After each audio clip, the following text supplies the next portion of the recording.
So say you found a skeleton. How would you tell it's a dinosaur? You personally, how would you decide? Well, interesting question. I don't know. I'd have to do some research on that.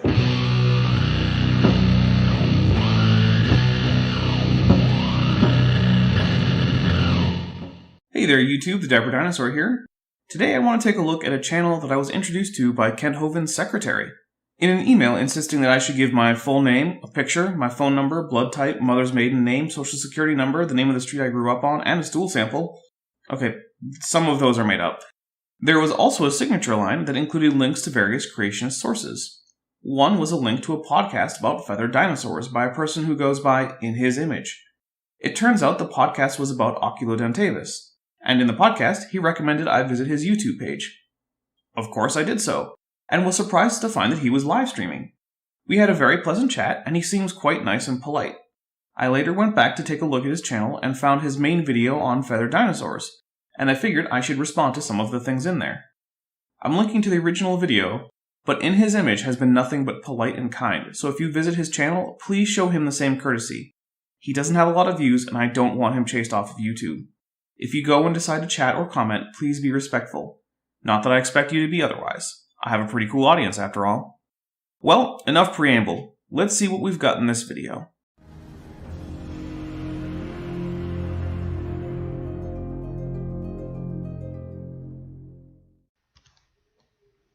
Hello everyone, thank you very much for joining In His Image today. Today we're going to be discussing, did dinosaurs have feathers? This has been kind of a big thing in the media and in the creationist evolutionist groups that go around. So because of a paper that came out from the International Conference on Creationism, I almost said it wrong, International Conference on Creationism, which is otherwise known as the ICC, which I'll refer to it as such throughout this presentation. The ICC paper basically said that there were feathered dinosaurs.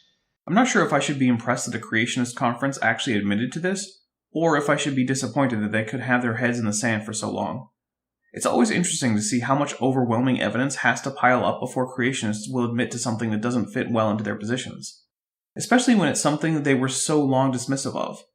They've already accepted basically all of evolution in order to fit the so-called kinds onto the ark. Now they accept feathered dinosaurs that aren't birds. Well, the ICC does. I happen to know In His Image doesn't. And they basically just did an uncritical evaluation of the evolutionary data sets that they used and did a bunch of cladistics on it and came up with feathered dinosaurs. I don't think it was just uncritical acceptance of mainstream paleontology data, because not even mainstream paleontologists look at it uncritically, and they're not so blinkered as to reject evolutionary theory. However, there are some significant problems with that paper and with the feathered dinosaur idea in general, but more on that in a moment. At this point, he introduces himself, but I left the link to the video in the description, and for the sake of time, I'm going to cut it out. Check out his video if you want those details. Let's move on into talking about reptiles, birds, and whether there is crossover between the two. So let's look first at reptile traits, and this is Acrocanthosaurus, which is a large reptile, a tyrannosaurid-like reptile. In fact, Acrocanthosaurus is pretty far away from a T-Rex. They're basically on opposite sides of one branch of the theropod family tree, that is, the Tetanurans. Acrocanthosaurus being an Allosauroid and T-Rex being a Coelurosaur. This is one of the oldest splits in Theropoda, but that's okay. Let's take a look at it. It is a cool taxon. Acrocanthosaurus is a very interesting creature. Now, I don't want to belabor Acrocanthosaurus too much. I just want to point out some features here. Notice where this double arrow is. The double arrow pointing at the tail is for hemal and neural spines. Those are the things sticking up and down. The hemal and neural spines are points of attachment for muscle. Now, muscular tissue is what provides a lot of weight to the tail. This enables that tail to act as a counterweight. Otherwise, the Acrocanthosaurus would not be able to stand upright. It would have to go along on all fours. Kinda? The neural spines are used for the attachment of muscles and tendons, but the hemal arches, as their name implies, are there to protect the blood supply to the tissues of the tail. It is true that most bipedal dinosaurs relied on their tail to counterbalance their heads and torsos. This wasn't the case for all of them, or for dinosaurs that were obligate quadrupeds, like Triceratops. I should also point out that having caudal neural spines and hemal arches isn't a defining characteristic of reptilia. Many lizards lack such features in their caudal vertebrae altogether, but somehow I don't think that makes these lizards not reptiles. And notice too that you have the hip bones, the pubic bone, the ischial bone, and the iliac bone. The iliac blade being the massive thing that you see right at the hip. All right? So some other reptile traits here really quickly. They're cold-blooded. This means that they have to regulate their body temperature via an external means. Well, the modern reptiles most people know by that name are cold-blooded. But that is not the case for all fossil reptiles. In fact, being warm-blooded seems to be the default trait for archosaurs, the group that includes crocodilians, pterosaurs, and dinosaurs. Crocodilians today are cold-blooded, but they retain a vestigial fourth chamber in their hearts, hinting at their more active warm-blooded ancestry. In fact, just to grow as quickly as we know many dinosaurs did, they would have had to have had a metabolism fast enough to easily make them warm-blooded. Also, measures of oxygen isotopes in theropod bones seem to indicate that theropods, like Giganotosaurus, a relative of Acrocanthosaurus, had constant internal body temperatures, at least while growing. They are covered in hard scutes, not scales, scutes. Well, I think you'll find that squamate reptiles would beg to differ as to whether they have scales or not, but birds have scales, and scutes, and feathers, as did many dinosaurs. So I'm not sure about the importance of this. Further, lacking such features doesn't stop an animal from being a reptile. For example, there are some bearded dragons that never grow scales, instead having soft, smooth, non-glandular skin. They are called silkies, and while they do require extra care from keepers, they are not otherwise significantly hindered by this condition, and they are certainly still reptiles. Most reptiles. Some reptiles, the lizards and the snakes, are covered in scales. There's a difference. I'm not going to dig into the weeds of all that, but a scute is what you typically see in an alligator, and it's also what we typically find with dinosaurs. Oh, sorry, I forgot that he had corrected that from the first time I watched this, which was admittedly late at night while playing a video game after a livestream. But scutes are actually not commonly found on dinosaurs. I have them, and we know of some other allosauroids that had them, such as abelisaurs, but the most common non-filamentous skin covering in dinosaurs are reticulate scales, which are small round scales, the same kind you'd find on the bottom of an eagle's foot. The pelvis is associated with the spinal bone. Now that's a bunch of big words, which basically means that the hip bones are attached directly into the spinal column. They're not fused, but they attach to the spinal column. Right? And then they have amniotic eggs. These are leathery eggs. These are eggs that you might find, they have some give to them. Not a lot, but they do have some give to them. They're leathery. You don't want to boil these things. No, that's not what being amniotic means. Amniotic eggs are eggs that develop an amnion. The amnion is a membrane common to mammals, reptiles, and birds, or reptiles including birds to be more precise, and it is the innermost membrane in the eggs of those animals. Mammals are just as much amniotes as reptiles, and birds lay amniotic eggs. What is unusual about bird eggs is that their eggs are hard-shelled, so in his image may be conflating hard and soft-shelled eggs. But interestingly, we know dinosaurs had hard-shelled eggs anyway.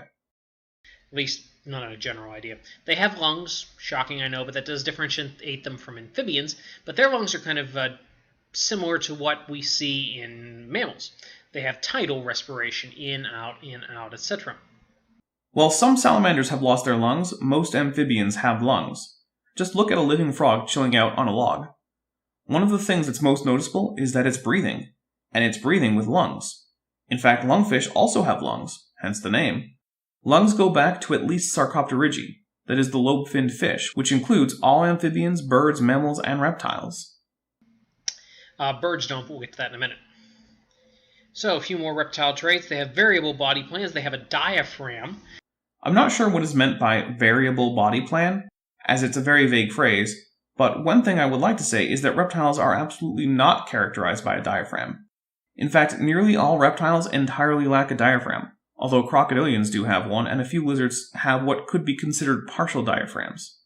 Saying that this is a characteristic of reptiles would be like saying that having an opposable big toe is a characteristic of mammals. Sure, some mammals have it, I guess, but it's far more characteristic of birds than mammals. Similarly, a diaphragm is far more characteristic of mammals than reptiles. Diaphragm's a big deal because diaphragm is what pushes the material in and out of the lungs. except that nearly all reptiles actually use muscles connected from their spine to their ribs to laterally expand and contract their rib cages and thereby force air into and out of the lungs. Although in animals that do have true diaphragms, that is one of the main uses of it. And when I say material, I definitely mean air. All right, so we're talking about air coming in and out of the lungs through a means of what's called tidal respiration. Honestly, I hadn't heard the term tidal respiration before, so I looked into it. It's a medical term that refers to the relatively steady state of breathing when someone is at rest. It's more of a variety of respiratory modes of a single organism than a description of the basic mode of respiration of a taxon. So just bear that in mind. Diaphragms are very important because of that. Yeah, they're important to creatures that have them, which most reptiles don't. Alright, moving on just a little bit. Standard sternum. Now this is important because birds have a specialized sternum with a keel attached, which we will get to momentarily, but just, bear it in mind that the reptiles have what we call a standard sternum that you would see across most vertebrates. Okay, I will keep it very much in mind that according to you, if it doesn't have a keeled sternum, it can't be a bird.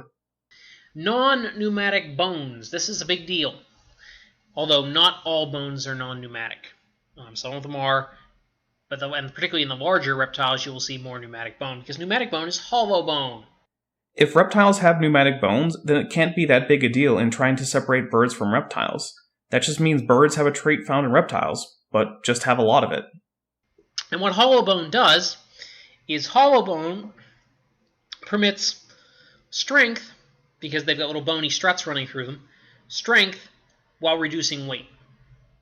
And if you're walking around on two legs and you're as tall as, Tyrannosaurus, you're going to want to reduce that weight as much as you can.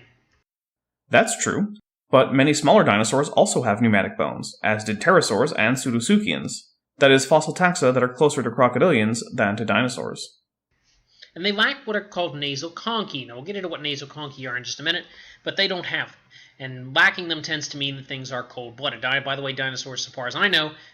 Well, a few things. First, nasal conchae are known in reptiles, although in most of them they are primarily olfactory rather than temperature regulation structures. That being said, they do not preserve well, being often paper-thin. However, Eoplocephalus, an ankylosaur, almost certainly had them, and not all birds have them.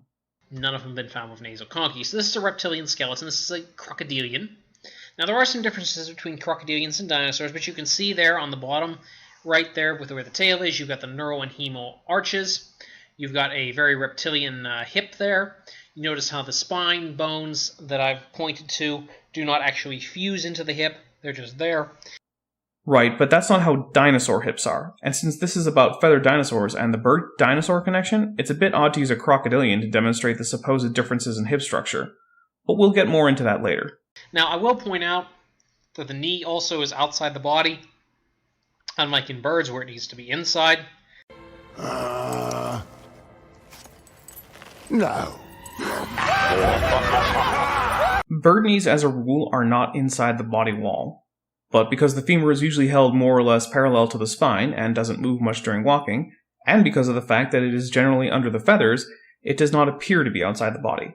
Penguins are an exception to this, but as a rule, and as you might know if you've ever roasted a bird, or seen a roasted bird, the knees are generally not within the body wall.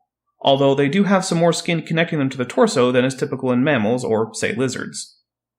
I will point out, however, that the caiman or the gavial, which I can't remember which this is. It's a gavial, also known as a gharial. In fact, it's the top image search for gharial skeleton on Google. At first, I considered that it could be a false gharial, but the round dorsal and anterior margins of the orbit and the abrupt narrowing of the mouth, along with the relatively smooth bone texture on the nasal bone, make it fairly clear that it's a true gharial. Not that I'm some kind of expert. If you need crocodilian identification advice, consult your local herpetologist. Seen here has legs that are off to the side, whereas a typical dinosaur would have legs that are directly underneath. Alright, so that's just a brief overview, and of course now this is the look at a dinosaur with relatively similar structure. Note that the legs are underneath. By the way, this is Ecrixinactosaurus. That's probably the first thing I will mispronounce. It will not be the last. Even professional paleontologists don't always say these crazy names the same way as each other. I tell everyone just do your best and don't skip letters. Because my pronunciation is terrible to start with, and on top of that, a lot of the words are in Chinese, and I think some people in the named them Chinese names because they knew I wouldn't be able to pronounce them.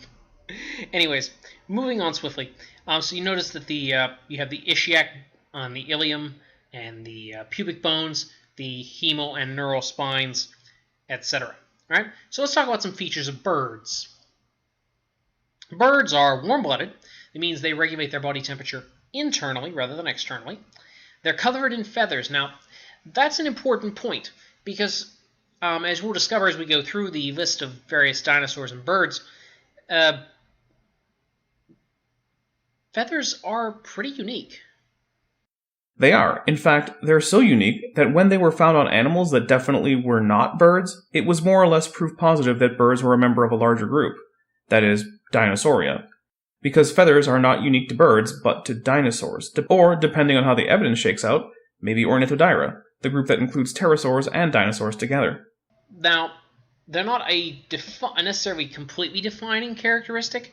There are some other things that make birds birds besides just feathers, but they're pretty close. They're almost like hair in mammals. That's fair. Having feathers isn't enough to make an animal a bird, and having hair isn't enough to make it a mammal, but then again, they are pretty darn characteristic of those two groups of animals. Or mammary glands, take your pick. They have a complicated one-way respiratory system. I won't get into that, but it is very different. It's the only kind of vertebrate with this kind of respiratory system. Oof. Except that pterosaurs and theropods also had these kinds of respiratory systems. And we know that sauropods had extensive air sacs around the spinal column, so they seem to have had it as well. Additionally, some lizards have a simpler, but still similar, respiratory arrangement. It's very different than what we find in mammals. It's very different than what we find in reptiles. Well, except for those reptiles that weren't birds, but that did have an avian-type respiratory system. You know, the dinosaurs that gave rise to birds. No diaphragm, by the way. We'll get to that in just a second.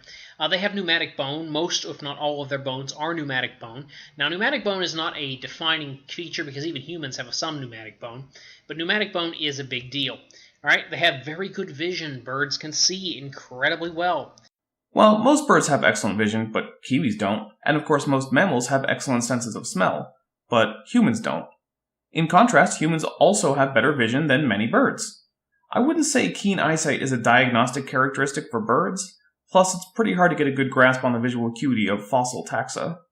And they have a keel on their sternum. Now, whenever I said standard sternum, I just said that birds do not actually have the standard sternum. They don't. They have a specialized structure on the sternum called a keel.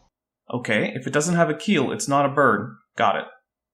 And what the keel does is the keel basically is attachment for flight muscles. Flight muscles are big, strong. They tend to be what we eat when we eat bird. So they need to be very big, very strong to power the bird through the air, and they need specialized attachment places, hence the keel. All right, a few more bird traits here. They have what's called a synsacrum.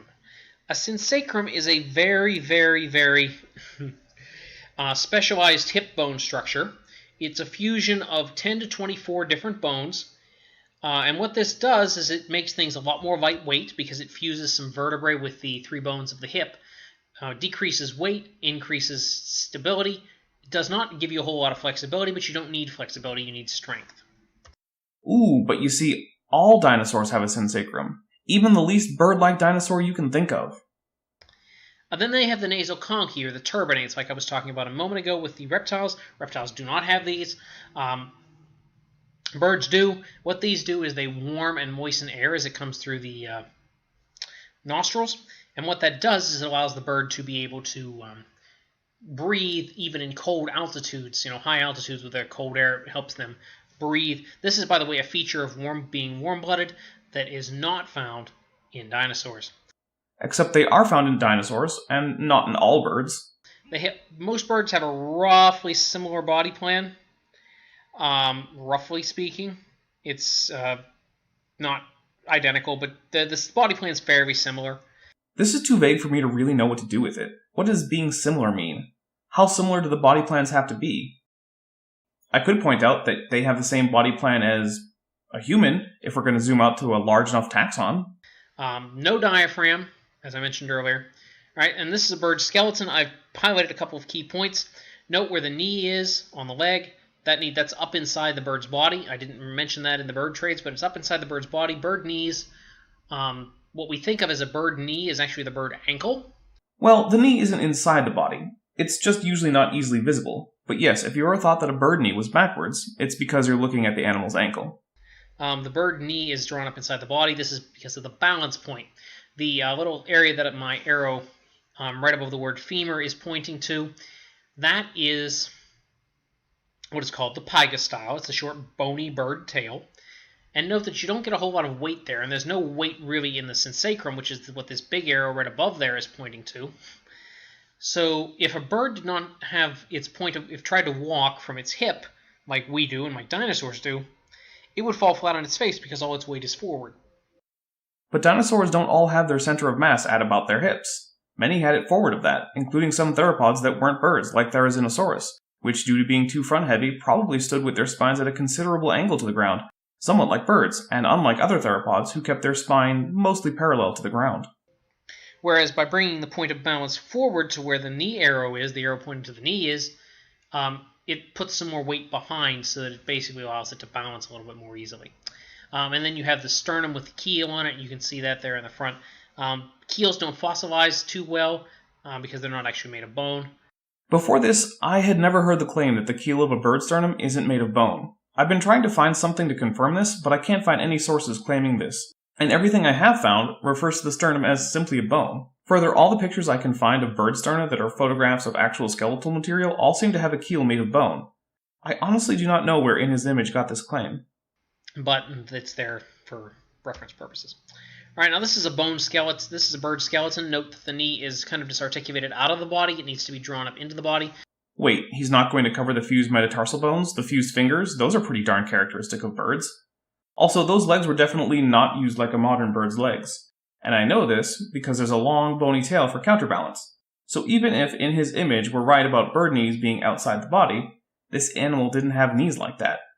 And I know because that's Archaeopteryx, which isn't really a bird in the traditional sense. And I know it's Archaeopteryx. In fact, that's the Solnhofen specimen discovered in the 1970s and originally classified as Compsognathus. In fact, this picture of the Solnhofen specimen was taken by David Bresson and featured on the Forbes website, and In His Image should know it's not a bird because it has a completely standard sternum, so by his own rules, this has to be a reptile.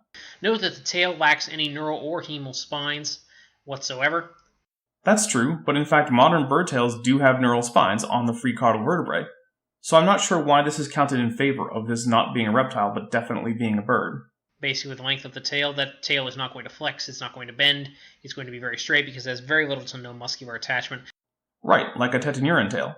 Tetanurae is the clade of dinosaurs that includes animals like Acrocanthosaurus, T-Rex, and Cryolophosaurus. The name means stiff tail, and the stiff tail is most pronounced in the most bird-like dinosaurs, like Deinonychosauria, which includes animals like Velociraptor, which in fact has been interpreted as a secondarily flightless bird by Alan Fiducia, the creationist's favorite paleoornithologist. And note also that the hip is rather synsacrum-like. Right, so it had a dinosaur hip. Although it's curious you didn't go into the fact that all dinosaurs, birds included, have an open acetabulum. That's a pretty important feature, and is basically a dead giveaway that you're working with a dinosaur. After this, In His Image gives a little joke about scientists more or less making up feathered dinosaurs for grant money. Of course, grant money doesn't go into a scientist's pocket, and most paleontologists are not well paid, so I don't know why anyone thinks this is viable, but then I'll give In His Image the benefit of the doubt and say it was just a joke and not meant to be seriously considered. Yeah. Feathered dinosaurs. There's 46 that I was able to find that were claimed. There was a nice convenient list of different creatures that were claimed to be feathered that were also claimed to be dinosaurs. It's probably the list on Wikipedia. It's actually a pretty good list. And I submit that of those 46, there are no feathered dinosaurs. And we'll get to that in just a moment. And I submit that they are all feathered dinosaurs. All right, by the way, the image is of Orornis, which is what we're going to talk about first. Orornis. Now, Orornis is a very interesting bird. It's called the Break of Dawn bird. All right? Now, a couple of things to point out here. Orornis was not dug out of the ground. As cool as it is, it was not dug out of the ground. Because, and the reason it wasn't dug out of the ground, is it was purchased. Okay, I'm not trying to be a dick here. I'm really not. I like In His Image, but come on. It had to be dug out of the ground in order to be purchased. But it was purchased from a fossil dealer who said that it had been unearthed in Yaoluguo, Liaoning. and analysis on the matrix has since confirmed this. So it's not like it just fell out of the sky and onto the lap of a lucky fossil dealer. Like a lot of fossils in China these days, it was purchased through a fossil dealer, so we have no idea what the habitat area it was found in was. We have no idea if it has been doctored. Yeah, we do. It hasn't. And we know where it's from. Modern microscopy, UV fluorescent photography, analysis of the rock, etc. are able to spot fake fossils quite easily. That's why no scientists were fooled by the so-called Archaeoraptor. Although it is true that there was at one point some question as to whether this specimen came from the Yixian Formation rather than the Yaolugo Formation. Alright, Dr. Louis Chiap, Chiap is I'm probably pronouncing that wrong, it's Chiappa, I think, or PPE rather. But he is something of an expert in fossils. He's described multiple birds, multiple fossil birds, multiple fossil dinosaurs. He's fairly well known in the community of paleontology. And he told Science a number of years ago, basically, I'm paraphrasing, but basically what he said was, it's just as easy for a counterfeit fossil to fool a fossil expert as it is for an art forgery to fool an art critic. I couldn't find this quotation by El Chapi, or Chapa, I don't know how to say his name, who is a scientist who publishes on Mesozoic birds. But then again, I'm not subscribed to the publication, so I can't say for sure. But the fact is, there was no issue number or article name, and he wasn't just directly quoting but paraphrasing from memory, so that means I just don't believe this is a real quotation that he read. He might have seen it on a creationist website, or heard it in a creationist lecture or something, no matter. The fact is that fossil fakes are not that hard to identify with proper training and equipment, which, fortunately, paleontologists have. And the correct comparison isn't that paleontologists are to fossils as art critics are to art. It's more like paleontologists are to fossils as art restorationists are to art. These are people who know fossils in detail, and know when something is off.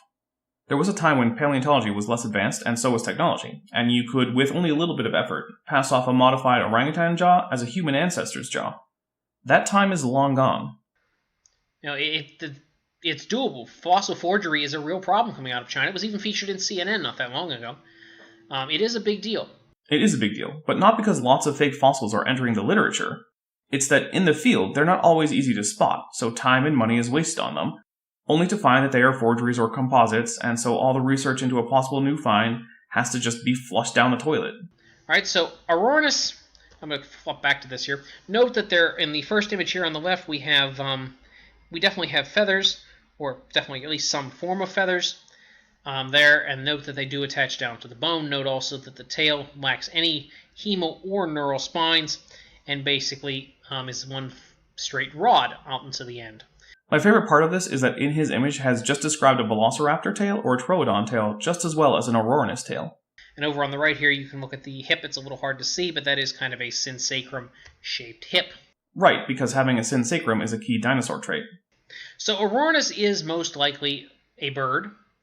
Now I'm going to classify things as either bird or some bird, dinosaur, or I will hedge it. And if I hedge it on a particular one, I will tell you so. The very fact that you have to hedge your bets on dinosaur or bird, even with such a complete and well-preserved fossil, is in itself an argument that birds are a subset of dinosaur. I'm not going to show every animal he goes through, as there are about 40 of them. I'm just going to give a few highlights. Right, now a pedoraptor is a partial specimen. It's incomplete. There's no legs or tail. Feathers are inferred from what are called quill knobs. Quill knobs. Now, what are quill knobs? Basically, they're evolutionist way of trying to put feathers where they don't find any evidence of feathers. Quill knobs are basically little marks on the usually the forearm of a creature that indicate, supposedly, that there at one point were feathers attached. Now, there are quill knobs found on fossil birds.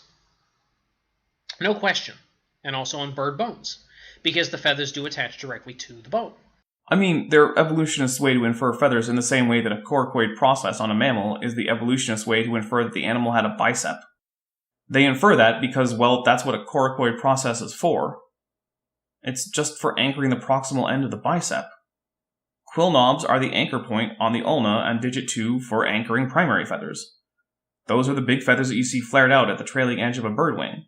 And if you ask a child to draw a bird wing, the only feathers the child is likely to draw is the primaries. It's hard to see why you'd need quill knobs if you don't have quills. However, you still have a problem, because On birds, they're very organized. They're very orderly. They're very spaced. Everything is just so. On things like a Raptor, they aren't. They're not straight. They're off-center. They're crooked. They're too close together. Yada, yada, yada. All right, so a Raptor. Well, I can't speak to a Raptor quill knobs, but let's take a look at the quill knobs of some other taxa, such as Raptor and Velociraptor. As you can see, these knobs are not a mess of jumbled bumps. They follow the trailing margin of the bone and are quite evenly spaced. If In His Image wants to discount such obvious marks of primary feather attachment, he's going to have to do a lot better than mistakenly saying they're jumbled. Yeah, Raptor probably didn't look like that. Now, it is just one fossil, so I'm hedging this just a little bit and saying probably, but yeah, based on what we've got, a Raptor did not look like that. Maybe it did, maybe it didn't. We've been given no reason to dispute that life construction, though. Alright, so, and by the way, I am periodically getting drinks of water because I have already tried to record this once and it didn't work out so well, so I'm having to record it again. So if I go quiet for a second, it's because I'm gulping down a little bit of water. So Changyu Raptor, you have there, it has the obvious feathers on the upper left and bottom left. There's obvious feathers. The hip note on the right-hand one, you can kind of tell it's kind of smashed, so it's kind of hard to tell, but it does kind of resemble a sensacrum. And then note on the upper left and upper right, where those black arrows are pointing down the tail, there's no hemo or neural arches. Changyu Raptor undoubtedly was a bird, and it probably did look something like that. Move on to Psittipati. Psittipati means funeral pyre lizard. Well, maybe if we can mount the feathered dinosaurs on a funeral pyre, this thing will light it for us. Anyways, at least the idea of feathered dinosaurs. This thing actually was somewhat bird-like in the fact that it actually brooded its eggs. But you notice on this that the tail here on the middle image has very distinct hemo and neural arches. Very distinct. It's very easy to tell that these are hemo and neural arches. On the right there, you see that there's a very strong iliac blade. This thing could have walked upright. I think they posed it pretty poorly over here on the left, but this thing could have walked upright. Obvious muscular attachment on the tail, plenty of counterweight. So this thing, as a dinosaur, yeah, that's pretty likely. Okay, but do you know how it brooded its eggs? By covering them with its feathers. And you know how we know this about Oviraptorosaurs?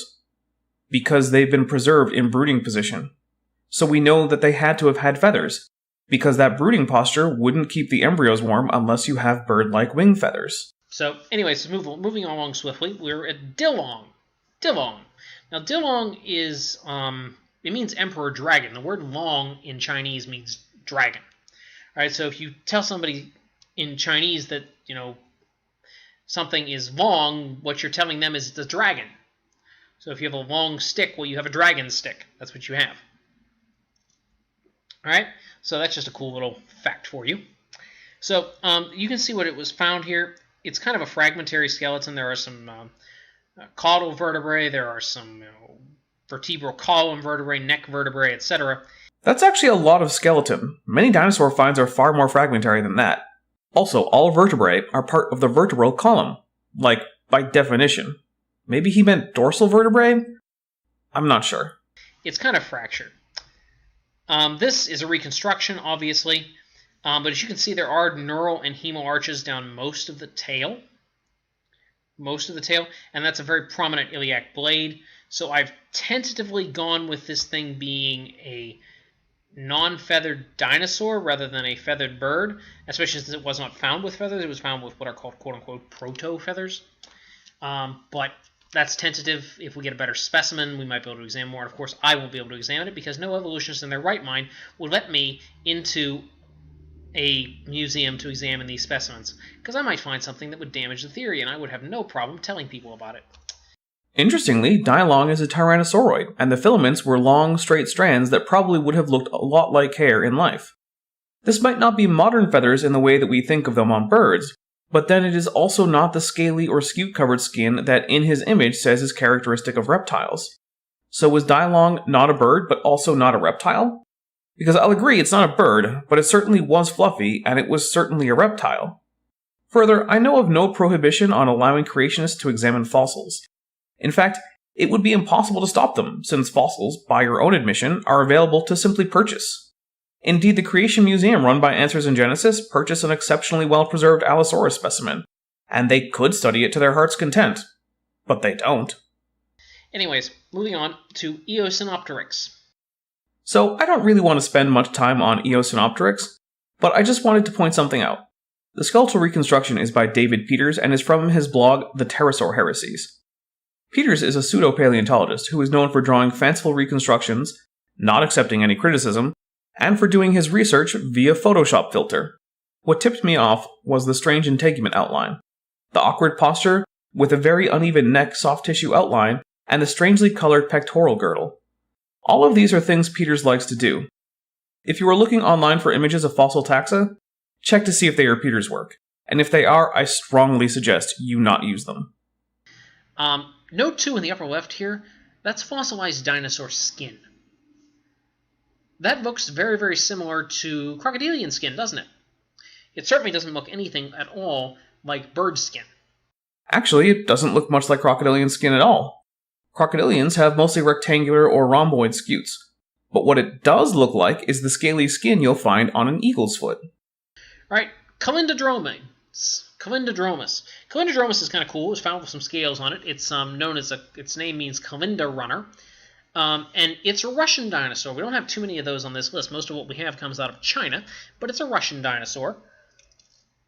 And this Russian dinosaur has some very, very cool aspects to it. It does indeed have some very cool aspects to it. One of them being that Calindrodromus is an ornithischian, not a theropod, like all the other dinosaurs up to this point. In fact, the finding that it had protofeathers was a great shock to the scientific community, which, being generally conservative in their claims, had been operating under the idea that the evolution of feathers probably started well inside the theropod clade, perhaps at Coelurosauria. This pushed the origin of feathers potentially as far back as the common ancestor of all dinosaurs. And since pterosaurs are also fluffy, perhaps even to the common ancestor of all ornithodyrans. However, there is still much controversy over the possible homology of pterosaur pycnofibers and dinosaur protofeathers. You can see here it's got some very, very obvious neural and hemal spines running down the tail. They're a little less obvious as you get to the point, but they are there if you look at it. It has a fairly spindly iliac blade, but you can tell that there's vertebra running down the middle of it if you look at the left picture. So it definitely has articulated vertebra. Why they chose to give it feathers, I don't know. But it definitely does not have feathers. Well, this is why. Because it definitely does have feathers. In fact, a simple Google search would have brought up extensive pictures of Calindrodromus' down-like feathers. This isn't even a question. It was covered in protofeathers on most of its body except the tail, the distal portions of the limb, and part of the face. Right, moving along here. Microraptor. Microraptor is cool. Microraptor is cool because it's in the same family as Velociraptor. This thing is a flying tiny velociraptor with 4 wings and iridescent black feathers like those of a crow. Alright, Microraptor means small one who seizes. The whole raptor bit. This thing was also found with melanosomes. It would have been black and iridescent. As you can see right from the get-go, though, it has the distinctive tail that you would associate with... With any dromaeosaurid, such as Dakotaraptor or Velociraptor, that he already said weren't birds? A bird. Matter of fact, this thing may have very well have been something similar to a sea eagle, considering it ate birds and fish. So, Microraptor is a bird, but the nearly identical Velociraptor isn't. What gives? Is it that the feathers are so obvious that they can't be hand-waved away? As you can see here, the tail, very much a rod-like tail. You can see there are feathers where the white arrows are pointing. The black arrow runs the length of the tail, or part of the length of the tail. And as you can see, there are no hemal or neural arches there. Since there's a possible synsacrum here, I won't be dogmatic about that, but it is possible here in this upper right image that that's a synsacrum. Well, it is a synsacrum, as that's a dinosaur thing, but I'm still confused about this. In his image just showed us that Microraptor doesn't have a keeled sternum, it just has a tail like Velociraptor and a pelvis like any dinosaur. So what makes it a bird and not a dinosaur? But Velociraptor, a dinosaur, but not a bird. So Microraptor probably did look pretty similar to what we see here in this particular image. Okay, but then any complaints about other dromaeosaurs being feathery are going to be tossed out of hand at this point. Next, I'm skipping to Ornithomimus, because he has some conspiracy theories about this taxon. Ornithomimus. This one's going to be fun. Ornithomimus is a very well-known creature. It's called a bird mimic. That's the name, what it means. Except Ornithomimus is classified very poorly, in my opinion, and also in the opinion of Answers in Genesis. They published an article today on birds and feathers. Also, CMI did the same thing, although I don't know if they discussed Ornithomimus. But Ornithomimus is inferred based on some filaments and an ulnar ridge that has some quill knobs on it. Yes, filaments and quill knobs together are perfectly definitive evidence of feathers. But I would also like to point out that this is a bad skeletal reconstruction. It looks like it's straight out of 1992. The wrists are broken, and the humerus looks like it attaches to the superior side of the coracoid. It's missing gastralia entirely, the skull is far too robust, the mandibular fenestra are far too low on the jaw, the distal portions of the leg are too robust, the dorsal end of the pubic bone doesn't flare nearly enough, etc. I point this out because it becomes relevant in a few seconds. Now, before we go any further, I want to point out something here. There's been some classification hocus-pocus going on here. Because if you look at this image, note as you go down the length of the tail, you see that there's no real neural or hemal spines on that tail. You have a pygostyle, but not much else. No. You're wrong. You're so wrong. Wrong, wrong, wrong, wrong. Wrong, wrong, wrong, wrong. You're wrong. You're wrong. You're wrong. Not only is there no pygostyle, but that mount does in fact include the hemal arches. It's just that the foreshortened view in his image pulled off of Wikipedia of the Ornithomimus mount in the Royal Ontario Museum makes them hard to see. But video online shows that indeed the expected arches are all there on the mount he's looking for them on. Now, if you look at this tail, note that there are neural and hemal spines running the length of the tail. Which is not accurate.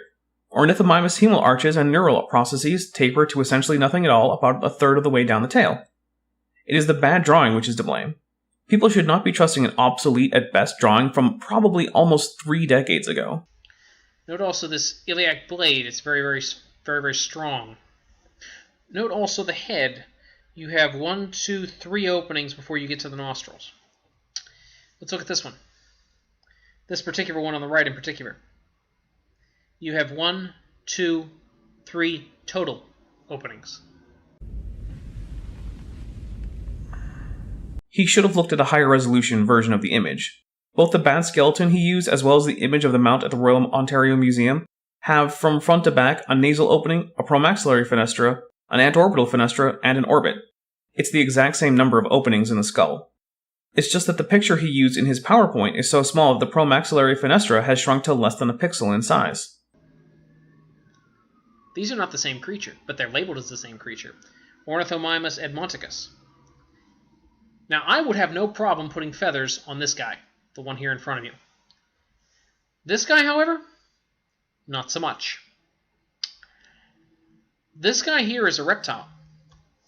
This guy here is not. He's a bird. Well, since the pictured animal is in fact absolutely not a bird, and does have the hemal arches that are apparently so problematic for avian classification, I honestly don't know what to say. This is far less bird-like than many of the animals that have already been labeled as a dinosaur in his image. I honestly don't have anything. The criteria for birdhood are now so nebulous that a change in orientation of the skeleton and shrinking the image can take an animal from definitely not a bird to a bird. I am sure that this is just an honest mistake, but the fact that it's such an easy mistake to make should say something about how birds really are just a subset of dinosaurs. It's a good possibility anyway. So you have 2 creatures from 2 separate orders classified as the same species. That's incredible.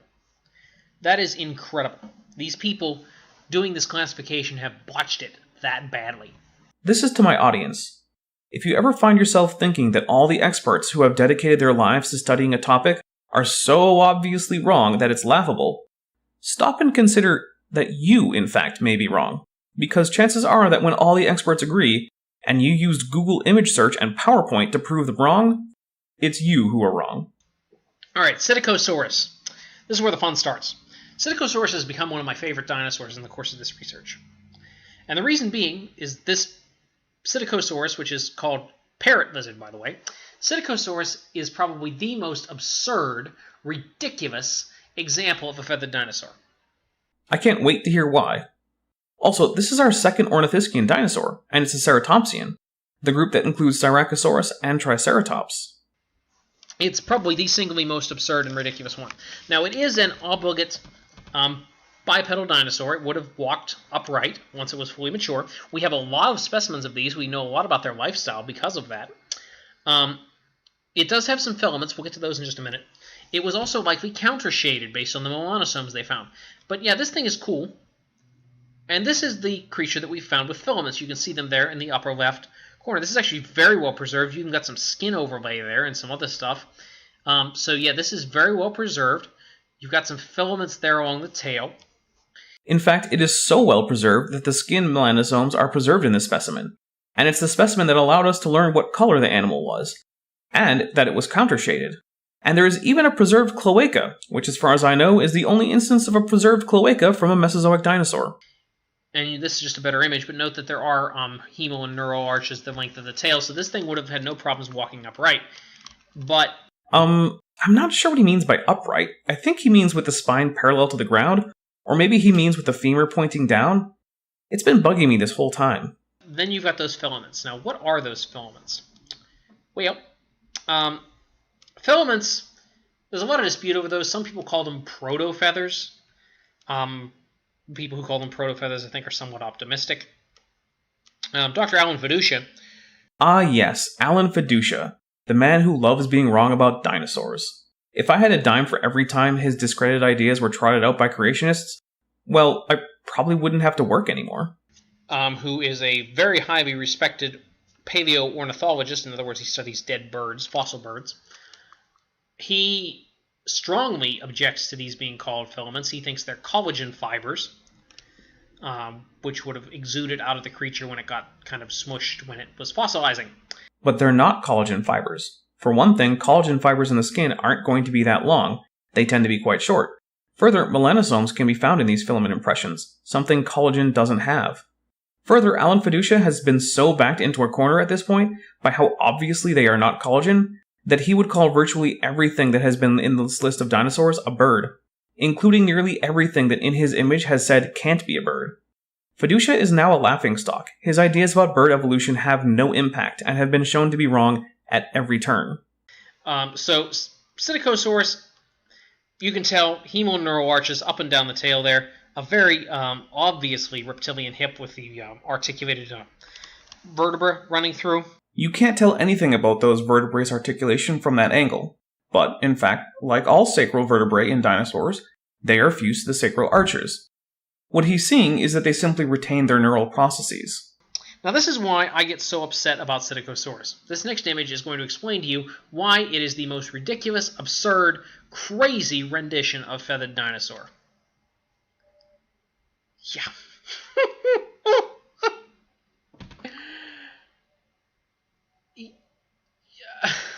I'm at a loss. Like, they want me to believe that they have a bunch of hair growing off their tail and nowhere else? No, they know that it had bristle-like hollow filaments growing from one part of the tail. Because it obviously does, based on one of the best preserved fossils ever found. And they know it didn't have them elsewhere because, as In His Name pointed out himself just seconds ago, they have the skin impression for essentially the whole body. Well, that's it for me for now. Once again, In His Image has shown an extreme lack of familiarity with the anatomy of dinosaurs in general, and birds in particular, as well as an extremely poor level of familiarity with the literature surrounding the taxa he's discussing. Remember to hit like if you like this, or dislike if you didn't, and leave a comment. Also, sharing helps out the channel a lot. I'm Dapper Dinosaur. I mean, they will, and this is the double standard too, they will cover a dinosaur with feathers if they find quill knobs on it. They're quote-unquote quill knobs. But yet, they won't cover Psittacosaurus with filaments, even though they actually found filaments. They didn't just infer their existence. I mean, this is just absurd. This is ridiculous. No, Psittacosaurus did not look like that. Right. Tianyuong. Tianyuong. It's named for a museum. Oh cool! Tianyuong is a heterodontosaurid ornithischian. that's about as far away from a bird as you can get in terms of dinosaurs. So no way we're going to get this one mixed up and call it a bird. Somebody at that museum's got a big ego, I guess. Has some strange teeth there you can see in the front. Yep, Heterodontosaurids have really weird teeth. In fact, they had tusks, which is basically unique among reptiles. It's kind of disarticulated. You really can't get too much out of this particular one. But you can see the tail is very bird-like. So I'm going ahead and called this thing a bird. Yeah. I mean, I'm embarrassed for them that they put something like that up. Because that's awful. That looks like a very bad Pablo Picasso painting idea. I mean, that's terrible. That is not what the creature looked like. I mean, I'm kind of embarrassed for In His Image, because while that is not a great image, this animal is 100% not a bird. Honestly, it couldn't be farther from a bird and still be a dinosaur. Perhaps relying on hemal arches isn't a good way to identify a bird as such. Now the next one here, is easily the most famous dinosaur in this entire presentation. And evolutionists want to give it feathers and call it a bird ancestor. And that is Velociraptor. Yes, the kings of Jurassic Park. Right. Those animals with a skeleton identical to that of Microraptor, which remember, he has already identified as a bird. Or something like that. I've actually not seen the Jurassic Park or the Jurassic World movies, so I don't know anything about them, how they're portrayed in that, other than the fact that they're much too large. The actual Velociraptors were about turkey size, and the ones in, in Jurassic World, Jurassic Park were much larger than that. They were actually probably about the size of a Deinonychus, which is relative. First, Jurassic Park is a good movie. If you somehow haven't seen it, go see it. And in fact, the Velociraptors in the movie were much larger than even Deinonychus. They were closer in size to Dakotaraptor or Utahraptor, although they were actually based off the proportions and skull shape of Deinonychus, not Velociraptor. Basically, the only reason they got the name Velociraptor is because it was a cool name. But anyways, Velociraptors are cool. I like Velociraptors, and I would hate to see them turned into a bird, even if that, whether they are or they aren't. Well, they're not birds, but they were covered in feathers, although since In His Image has already identified a member of the same family as a bird, I'm not sure why he's currently opposed to them being birds. In fact, Alan Fiducia would say that they are birds, and he seems to like Alan Fiducia. It has no bearing on my opinion, but, I would hate to see them turned into a bird, just because I think, think of a pack of raptors, it's a very cool idea. So, their name means Swift Caesar. Their feathers, however, are inferred. They're not actually known for certain. Like I said in an earlier episode, they're inferred the same way an animal's biceps are inferred. There's every reason to think they existed. We have attachment points for them, and the idea that they did not exist is simply crazy. Crazy enough to be dismissed out of hand, short of compelling evidence to the contrary. This is a Velociraptor with a tail there. The hip has what could be a very prominent ischial blade, iliac blade rather, but yeah, it's hard to tell from this image. But it does seem to have hemal arches and neural arches. Yeah, arches identical to the ones in Microraptor, a bird according to him, and answers in Genesis. So I would say that this thing had a muscular tail that could be used for counterbalance, and thus this actually is a dinosaur. No, it had an almost completely immobile tail that could only flex at the base, just like all the birds he's already identified. In fact, the tail was so stiff that the tendons between the vertebrae ossified. That is, they turned to bone. The whole posterior end of the tail was basically a single mass of bone. This is the most bird-like a tail can be without being the tail of a bird. It's far more bird-like than any of the animals that we've already identified as a bird, like Heterodontosaurus. Now this one's a fun one. Yi, or Yai, or whatever, however you pronounce it. It's Chinese. I barely speak English here, okay? But Yai. What is Yai? Well, first, that's another David Peters drawing. I noticed because, it seemed odd that you would compare a dinosaur to a bat, and that made me suspicious, so I checked. Sure enough, pterosaur heresies. I really hate that Google so heavily promotes that trash website. Well, it could be a bird. Nope, couldn't be a bird. It could be a mammal. No, it absolutely could not be a mammal. Not under any circumstances could that be confused with a mammal by anyone competent enough with comparative anatomy to know what a mammal skeleton even looks like. I really want to emphasize this. There is absolutely no way to think that Yi is a mammal unless you have no idea what a mammal skeleton looks like. It is on exactly the same level as mixing up an eagle and a gorilla. It could be a lot of things, just based on the wing structure, because it has wings, obviously, but they're filamentous wings. They're not typical bird wings. Well, they're membranous wings. Birds, in fact, are the ones with filamentous wings. They're more like a mammal than anything else, but it definitely is not a mammal, because it definitely looks to have some form of featheration or something like that. So what is this? Yi's wings only look like mammal wings in the broadest sense. Any actual examination of real bat wings compared to Yi's wings will show that, in fact, they share very few structural similarities beyond the broad aspect of having been put together mostly by skin, and what it is a member of Scansoriopterigidae, a family of crow to robin-sized arboreal paravians, which is to say, it's a dinosaur, but not a bird. Well, yeah, I would say it has filaments. Whether it actually has any real feathers, can't tell for sure. It's kind of disarticulated here. Well, if he had bothered to look at other members of the family, such as Epidexipteryx, he'd have seen that they do have true feathers. Except, wait, he did look at it, but I cut it out, and he said it was definitely a bird. So now a creature that is essentially the same as Epidexipteryx, but bigger, is now a mystery, and could even be a mammal? Although to be fair, it seems like he's against the mammalian affinity. I would say maybe a pterosaur. What about this says it's a pterosaur? Is it that the wing isn't supported by an elongate digit 4? Is it the lack of a pteroid bone, a key feature of pterosaurs? Is it the lack of a prepubis, another feature of all pterosaurs? Is it the dew-like claw on digit 1 on the foot, even though pterosaurs had 4 walking toes? Is it the wrong number of fingers for a pterosaur overall? Is it the lack of a notarium, even though pterosaurs had those? I honestly cannot fathom how anyone who knows what a pterosaur is could think that this is a pterosaur.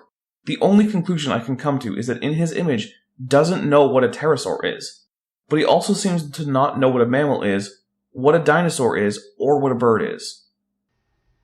I mean, it's kind of hard to tell. It is pretty heavily disarticulated.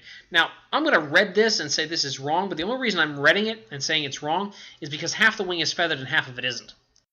Wait, so he thinks that it was a pterosaur, but his objection to this reconstruction isn't that it has true feathers rather than pycnofibers like a pterosaur, or that the wing structure is completely wrong, or that the feet are completely wrong. It's that the feathers are either too or insufficiently extensive? You don't have a half-feathered, half-membranous wing. I'm sorry, it's just not that way. Well, that's just an empty assertion. Why can't a wing be partially feathered and partially membranous? Because that doesn't happen today? Well, today we have partially furry and partially membranous wings. Is that possible? Maybe. I'm guessing this is probably a pterosaur of some kind. Either that or a badly, badly mangled bird. But it's definitely not a reptile. But pterosaurs are reptiles. Honestly, this one just broke me. I can't with this one. I have no words. My words have failed me. This one is just fractally wrong. He's wrong at every conceivable scale. Or at least not a dinosaur. It could be a pterosaur and that's a reptile, but it's not a dinosaur. Oh, so he does know that pterosaurs are reptiles. That restored a bit of sanity. Although birds are also reptiles, and pterosaurs are reptiles with those pneumatic bones and one-way lungs powered by air sacs, like a bird. So I'm not sure he would really consider pterosaurs reptiles, since they violate his self-proclaimed rules for reptiles. Now, Yangxiangosaurus. Yangxiang means Yangxiang lizard. It's very partial. This image here on the left is what I'm worked from. It has some bird bones listed, the coracoid bone, the scapula, the furcula in particular, and the coracoids. Okay, a scapula is something all tetrapods have, and coracoids are something that all tetrapods but mammals have. They are bird bones in the same way a femur is a bird bone, in that, yeah, birds have them, but so does pretty much everyone else. The furcula you could call a bird bone in that modern-day birds, well, birds and myself, have furcula, but it's a common element even in fairly basal theropods. So really it's a theropod bone, and birds are theropods, and theropods are dinosaurs. But that being said, I'm skipping the rest of his Yishianosaurus discussion. He says it was probably a bird. So why is there so much controversy over this? Well, evolutionists obviously want to create feathered dinosaurs. But no one is creating feathered dinosaurs. There isn't some cabal of paleontologists standing around a pentagram made of dinosaur skulls, plotting to fake feathers on dinosaurs, or just pretend that they were there without having any evidence. Nor is there some lab churning out artificially aged fossils or genetically engineered dinosaur lookalikes with feathers so that they can be sold in the illegal fossil markets of China. Paleontologists accept that there were feathered dinosaurs for the same reason they accept that there were dinosaurs with fingers. We have fossils of dinosaurs with fingers, and dinosaurs with feathers. Granted, fingers are more likely to preserve than feathers, but we still know about both of them because they both fossilize. They really don't even have consensus within their own community. I'm going to show you a couple of quotes here in conclusion. One's from Dr. Alan Fiducia, who we've already mentioned. The other's from Dr. Richard Hinchcliffe. Hinchcliffe, I believe, operates out of Wales, while Fiducia operates out of North Carolina. Listen to this, Hinchcliffe.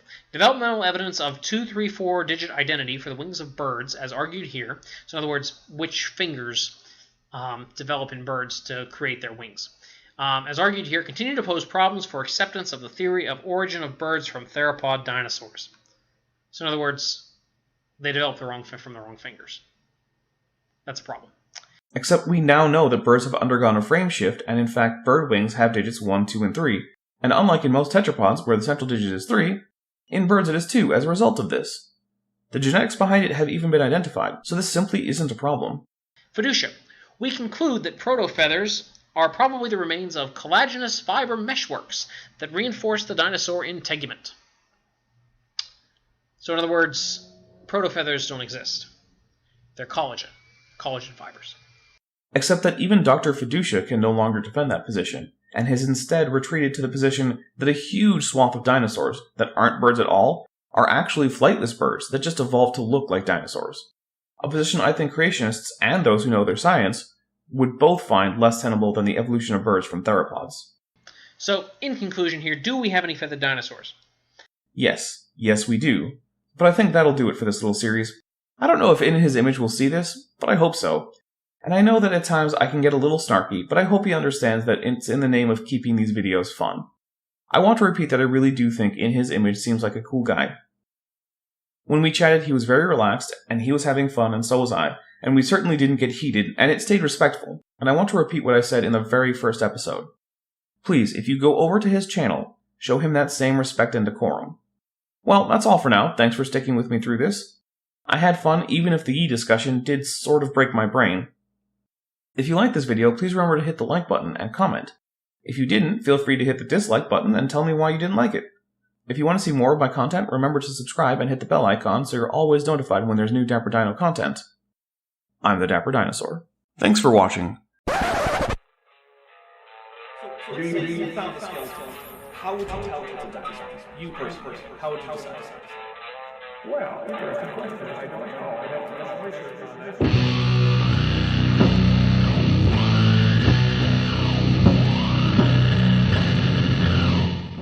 Hey there, YouTube, the Dapper Dinosaur here. I'm coming with a sort of special bonus episode for Fluffy Dino Lads. This is actually talking about a different video than that one, but I think it betrays the same kind of problems with knowledge of paleontology and how it works. So, without further ado, here we go! A Fluffy Dino Lads bonus episode. Rugops. Good evening, guys. In His Image here, and today we're going to be talking about dinosaurs, because I like dinosaurs. Don't know anybody who doesn't like dinosaurs. If they do, they're wrong. But dinosaurs have always been something I have enjoyed. Well, you might say I've enjoyed them for millions of years. Dinosaurs are something I've always enjoyed. And today we're going to talk about, because I like odd things and things that aren't really well known, we're going to talk about a dinosaur that's not really well known, and that being Rugops. And just for fun, I'm going to stick a couple of images up on the screen here in a second. I'm going to number them 1 through 4, and as I talk, you can decide which one is the Allosaurus, which one is the Tyrannosaurus, which one is the Rugops, and which one is the Carnotaurus. Okay, a few things. One, yes, I did turn In His Image into a Nyctosaurus, and no, I'm not sorry about it. Another thing, Carnotaurus is not a thing. I know that in my regular series I said I wasn't really going to ping you too hard on dinosaur names, but here's one of the things. Do not insert new syllables into a word. It's Carnotaurus. There you go. Third, alright, when we get these images, I want you guys who are watching to put in the comments or in the live chat when this premieres which you think each number is. So our options are Allosaurus, Carnotaurus, Rugops, and Tyrannosaurus. So, as we keep going, fill in your answers, because I'll be curious to see how many of you actually get it right first time, because I did. Alright, So let's jump into those pictures and start talking about Rugops. Okay, so the 4 images are going to play in the background here, and you tell me which one you think it is. Let's talk a little bit about Rugops and a little bit about what Rugops was all about. Rugops was found back in what was described back in 2004. It comes from Niger. There's only been one particular specimen found. The word Rugops means wrinkle face. And it's called that because the skull bone is... Okay, again, this is not something I would normally nitpick. But in his image, in this video, complains about paleontologists being inadequate anatomists. And here's the thing, if you're going to complain about people being inadequate anatomists, you can't use terms like skull bone. The rugose texture is present on the nasal bone of Rugops, as is typical for abelosaurids. It's one of the reasons we know this is an abelosaur. Abelosaurs tend to have rugose nasal bones. Rugops had some particularly rugose nasal bones, and also had little holes in the nasal bone, which likely supplied blood to a soft tissue crest.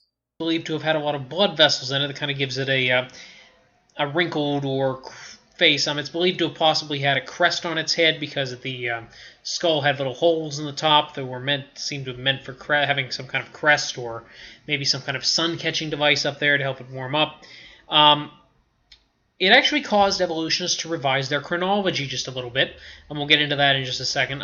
Basically, they had to revise their chronology because they really hadn't expected to find any theropods.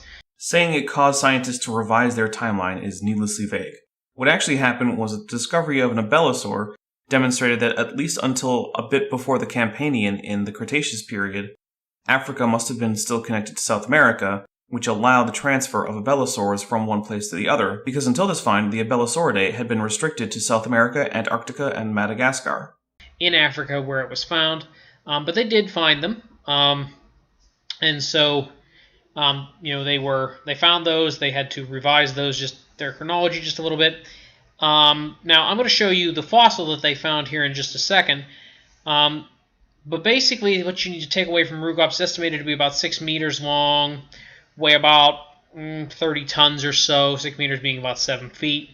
So it's a fairly decent-sized carnivore. Its head is constructed kind of delicately, so people believe that it might have been a scavenger rather than a full-blown carnivore, which sort of makes sense to a certain extent. It's 6 meters. Sorry, it's about 20 feet, not 7 feet. So it's believed it might have been a scavenger rather than a carnivore, or a full-fledged carnivore at any rate. But at any rate, so let's go ahead and jump back and see if anybody got it right and figured out which one of those dinosaurs I just showed you was Rugops.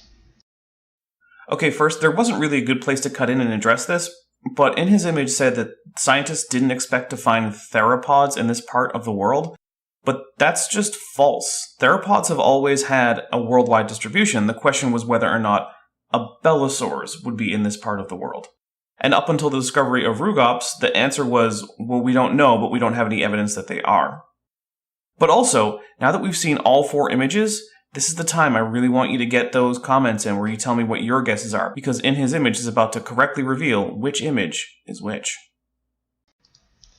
And if you guessed number 3, you would be correct. Number 3 was Rugops.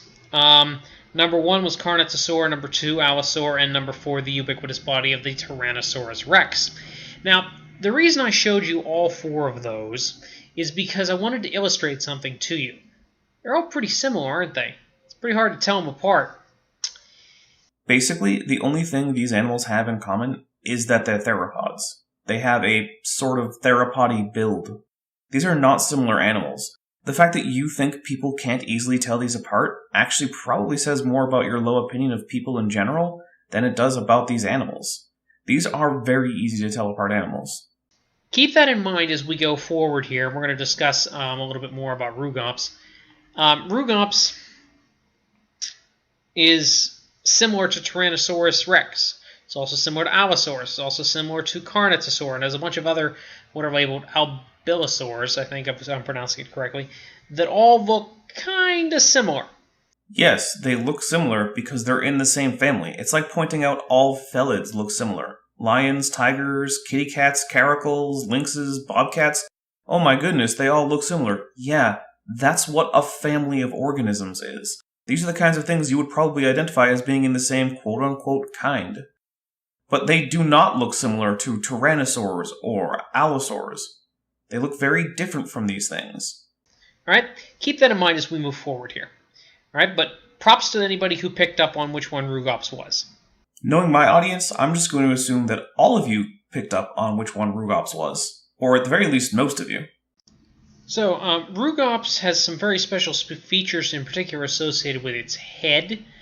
It had some kind of like armored scale on it, almost as if Rugops was like potentially concerned. Well, obviously Rugops didn't think of this, but it had been designed to lower its head and attack, particularly smaller prey. So I don't think it doesn't seem to have been interested in larger prey. I couldn't find this claim about armored skin in the initial paper describing Rugops, but then again, armored skin was well known in Velociraptors, so it's not unlikely. There's been some speculation in evolutionary circles that it actually had vestigial arms, and you saw that on number 3, that the artists had drawn it with vestigial arms, because they don't actually have arm bones. Well, I'll show you what they actually do have here in a second. Okay, let's say you found this skull that's on screen right now, and you were a good enough mammal anatomist to know that this is a cat skull. This is from family Felidae. But all you have for this particular species is the skull, which is more than enough to tell you that it's a cat. But then someone says, okay, well, let's draw this animal so that we can put an illustration in some magazine or something when we, there are news reports on our find. You think you're going to have, say, maybe a tail or retractable claws? Yeah, almost certainly. Now you could say, well, there are some cats that have very, very short tails, like the bobcat or the lynx, and the cheetah doesn't have retractable claws. Okay, but the rule is for cats that they have retractable claws and long tails. There being a couple exceptions doesn't mean that your most likely reconstruction for this animal is going to lack those features. It's the same thing for Abelisaurs. Every single known Abelisaur arm is tiny and vestigial, so the chances that Rugops had big beefy arms are pretty much nil. Is it possible? Yeah, I guess, but until we find those arm bones, the only not stupid option is vestigial arms. Any other option is less likely than vestigial arms by a lot. But yeah, there's been some speculation that they had vestigial arms, that maybe their arms were not really formed all the way.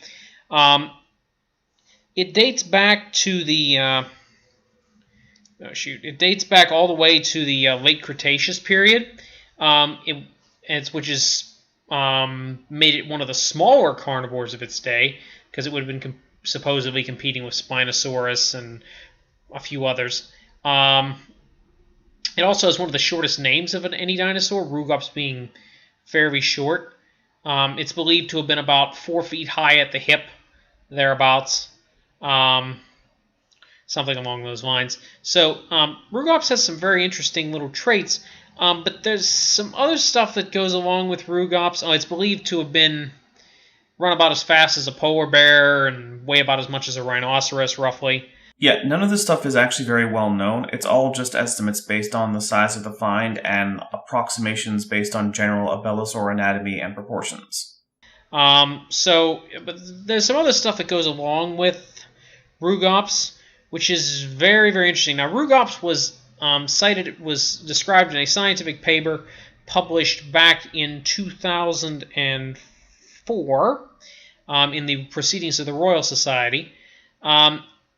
And the paper was not so much about Rugops as it was about some features of basically proposing a new theory for Gondwanaland, which was a sort of Pangea.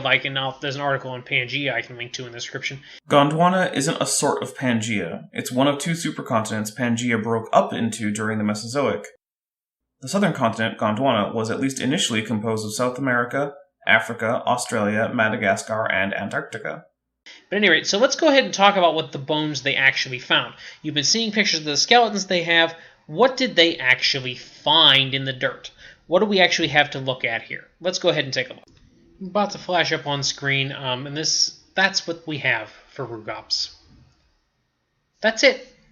That's all we've got. The whole Rugops genera. The singular form of that word is genus. Genera is plural. Is based on that. Matter of fact, it's not even based on that. You're going to see that in just a second. But this is the point. The point I'm trying to drive home with this video. A lot of dinosaur fossils are based on this lie. They're presented as full fossils, but what they in fact are is this. They are partial fossils. All we have for Rugops is a skull. That's all we've got. And it's not even a full skull. You're going to see what's left of it here in a second. Alright. As I've said before, I've always had pleasant interactions with In His Image, both on YouTube and on Twitter, and I do not want to be a jerk. However, this is not a lie. The extent of the finds were presented in the paper. Even your soft tissue reconstruction with the embedded skeletal reconstruction includes as grayed out areas the bones we can infer with almost 100% certainty, but that weren't found, and as the entire black area, the bones that weren't found at all. The paper is very open about this. The fact that some non-scientific press may have put out extraordinary claims about this animal, or that some paleo artists might have drawn it with hypothetical reconstructions, isn't a lie. And one of the things is that science is one of the most open and honest endeavors that humanity has ever embarked upon. And the reason for that is because of peer review. When people are dishonest in science, they get called out, and it usually ends their careers. And here's In His Image, a guy who, I'm sorry, but knows absolutely nothing about this topic. And he's going to call out scientists as liars on the basis of literally nothing. They're presented based on a lie. This is probably a juvenile version of a Tyrannosaurus. I don't even know what to say about this claim that Rugops could be a juvenile Tyrannosaurus. This is about on the same level as looking at a koala skull and saying, oh, maybe it's a baby human. No, there is absolutely, and I want to make it extremely clear, absolutely zero chance whatsoever that Rugops is a juvenile Tyrannosaur or anything other than a Belosaur. Now, can I say for 100% that it's not a juvenile of a larger species of a Belosaur? Well, actually I can, because even if it is a juvenile specimen, its species is still Rugops because it's the only Belosaur known from the area. But can I say for certain that the find wasn't a juvenile? No, because I can't do a close enough analysis on its skull sutures. But I'm going to go ahead and say that that's an analysis that can be done, and if it is, it will still come back as a juvenile, a Belosaur, because that's what it is. It has the rugose nasal bones, it has the foreshortened skull, it has every single characteristic you could possibly want for the skull of a Belosaur, which are extremely distinctive. This isn't a matter that's up for debate.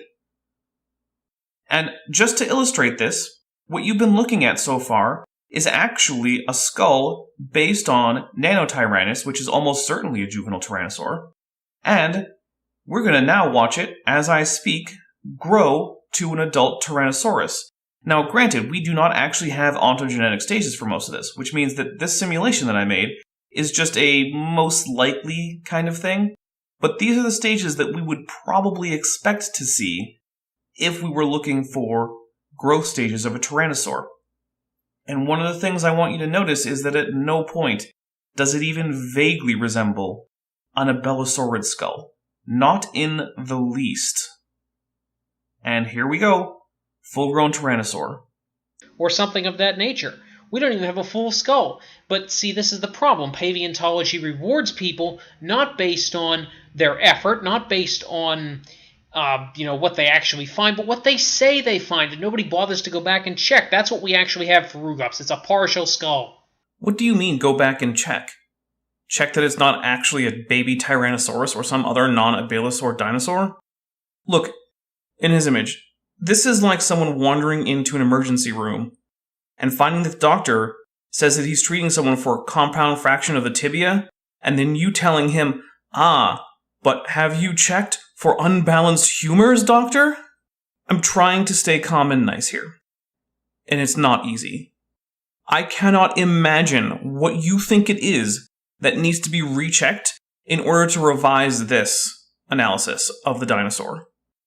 Please, if you see this, and I know that I'm making these videos, please tell me what you think needs to be checked and why you think it is at all reasonable that this extremely clearly a Velociraptor skull could belong to anything else. This is ridiculous. This is where we are in science, where we can't even have a full skull. It's absolutely ridiculous. So what, you think they should have just sat on the find until they found another specimen, or the rest of that specimen, if it ever existed? And then just, shh, don't tell anyone that we found an Abelisaur skull in Niger. Don't tell, because we don't have enough of the body to make In His Image happy? That would actually be dishonest. Nothing that you've described up until this point in His Image is dishonest. What you are suggesting would be dishonest. You go with the data available. The data available says we have a geographically unique species of dinosaur here.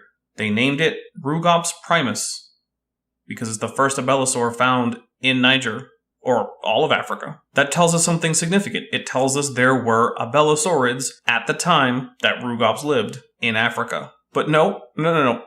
We can't tell every single detail about this animal's anatomy, so we should just, what?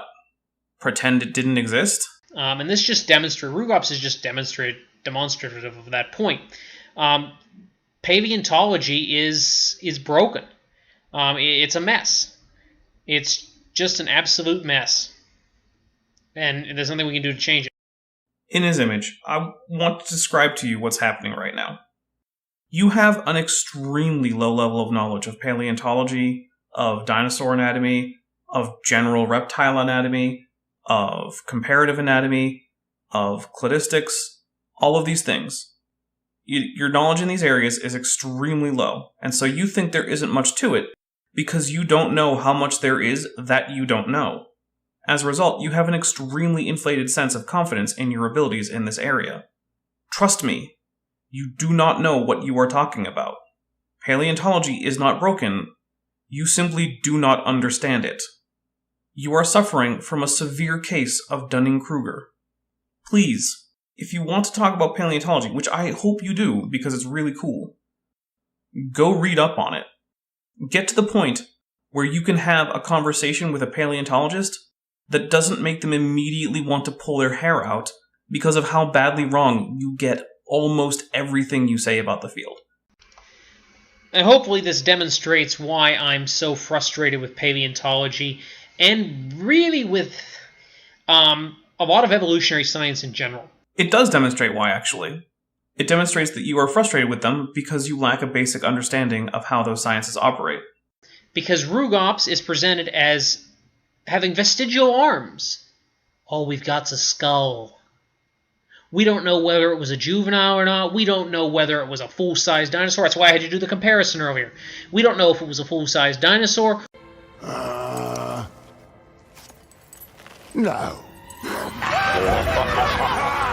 We don't know anything about it. All we know is it had teeth. And a very odd little arrangement on its scalp that maybe might have housed a frill at one point.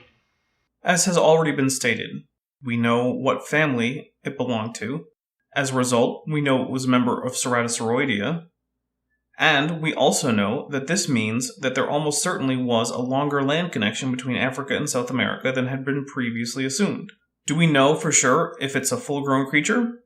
I actually can't say for sure if we know that. However, I know that it can be determined, and even if it's not, it's certainly not a smaller juvenile member of any other family, so nothing about the conclusions of the paper would be overturned if it's not full-grown. That's all we know about Rugops. But we're over there talking about it like it's a whole nother genre of dinosaur. We don't know that. Yes, we do. We know that because the paper that you claim to have read described both the anatomical distinctives that separate Rugops from other Abelisaurids, as well as the fact that it's geographically isolated from other known Abelisaurid finds. Those two things put together are more than sufficient to name a new genus. Again, not genera, that's plural, genus. And there are tons of dinosaur genera based on a couple of bones. And this is the problem. See, it's much more rewarding to find something new, particularly for somebody who is a up-and-comer in the field of geology and paleontology, than it is to discover the second of something old. So there's pressure to try and find something new, whether it's actually new or not. I can't speak to geology, but in paleontology, unless what you're finding is an extremely common fossil, especially if it's something like a dinosaur, then chances are whatever you find is going to include some new material that no one has found before. And even so, even finds that are relatively unimpressive can still be written on. Yeah, it makes the news when a new organism is described for the first time, but if you actually look into the paleontology literature, it is just chock full of descriptions of animals that have already been described, simply because there's a new find. No one is looking down on anyone for making the 841st paper describing Ornithomimus edmontonicus.